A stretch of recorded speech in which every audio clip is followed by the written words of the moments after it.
ఇక్కడ ఉన్న వాళ్ళు కూడా చాలా రమేష్ కానీ మనోహర్ అన్న కానీ శ్రీకాంత్ చారి కానీ చాలా గొప్ప పాటలు పాడతారు.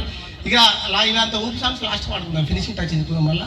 థ్యాంక్ యూ, అందరికి కూడా అవకాశం రావాలి కాబట్టి మిత్రులు శ్రీకాంత్ అన్న నడిపించాలి.